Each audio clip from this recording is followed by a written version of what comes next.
हीरा अपने दोस्त के साथ देर रात घर लौट रहा होता है। तभी रास्ते में एक बरगद का पेड़ आता है। उस पेड़ के नीचे एक 100 रुपए का नोट पड़ा होता है।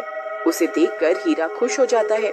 अरे वाह वाह वाह, आज तो लॉटरी लग गई। रामू भाई, वो देखो 100 रुपए का नोट। फिर हीरा वो पैसे उठा लेता है। तभी उन्हें पेड़ में से अजीब सी आवाज आती है।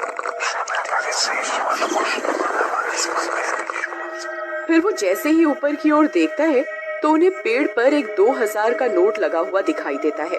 अरे रामू, वो देख, इस पेड़ पर तो 2000 का नोट लगा हुआ है।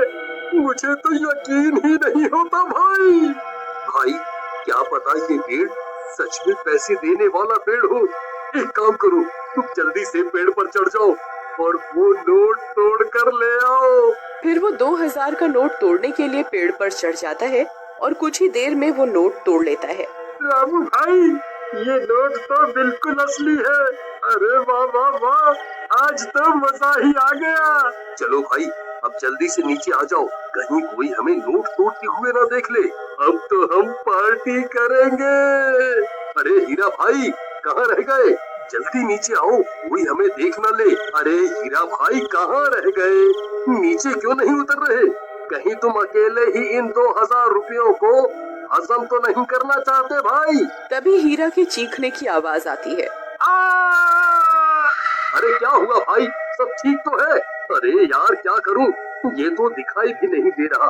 अरे भाई, तुम ठीक तो हो? क्या करूं क्या करूं? हाँ, मुझे ही ऊपर जाकर देखना होगा, ये आखिर माजरा क्या है। फिर रामू भी पेड़ पर चढ़ने लगता है। तभी पेड़ से किसी के गुर्राने की आवाज आती है। रामू वहीं रुक जाता है। आई मम्मी, ये कैसी आवाज है? अरे कमबख्त हीरा, ये कैसी डरावनी डरावनी आवाजें निकाल रहा है। मुझे पता है, तू अकेला ही इन 2000 रुपयों को हजम करना चाहता है। आई मम्मी, कौन कौन है भाई? अरे हीरा, तेरा नाश मिटे कमबख्त, तुझे क्या लगता है तू मुझे यूं डरा कर 2000 रुपए हजम कर जाएगा? मैं अपने हिस्से के पैसे नहीं छोड़ूंगा। हाँ। फिर डर के मारे रामू वहाँ से भाग जाता है। अरे मर गया रे, भागो रे। सुबह होने पर रामू सीधा हीरा के घर हिस्से के पैसे लेने पहुँच जाता है। ए हीरा, दरवाजा खोल, मैं अपने हिस्से के पैसे लेने आ गया। चल जल्दी मेरे पैसे निकाल। फिर हीरा की पत्नी दरवाजा खोलती है। रामू भैया, आप, अच्छा हुआ आप आ गए कि कल रात से घर पर नहीं लौटे। मुझे बहुत फिक्र हो रही है, आप कुछ कीजिए ना। कहीं ये कमबख्त सारे पैसे लुटाने के लिए शहर तो नहीं निकल गया? नहीं नहीं, हीरा एक नंबर का कंजूस है। वो इतने पैसे खर्च करने वालों में से नहीं है। जरूर कुछ गड़बड़ है। राधा बहन, चलो मेरे साथ। फिर रामू राधा को अपने साथ लेकर उस बरगद के पेड़ के पास पहुंच जाता है। राधा बहन, हम रात को इसी रास्ते से आ रहे थे, तब हमें इस पेड़ पर 2000 रुपए का नोट लगा हुआ दिखाई दिया। उसे तोड़ने के लिए हीरा ऊपर चढ़ा था, लेकिन वापस नहीं आया। तभी कुछ गांव वाले भी वहां पहुंच जाते हैं।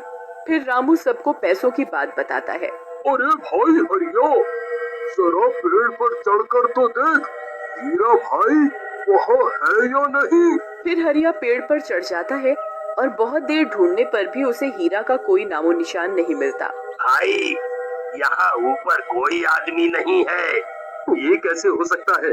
हीरा तो नीचे भी नहीं उतरा। फिर हीरा गया तो गया कहाँ? कहीं वो चुड़ैल उसे खा तो नहीं गई, जो रात को अजीब अजीब सी आवाजें निकाल रही थी। फिर सब गांव वाले वहां से चले जाते हैं और राधा रोने लगती है। जी आप कहाँ चले गए जी? अब मैं आपको कहाँ ढूंढूं? तुम रो नहीं बहन, हीरा जरूर मिल जाएगा। हम रात होने पर यहाँ दोबारा आएंगे। फिर वे दोनों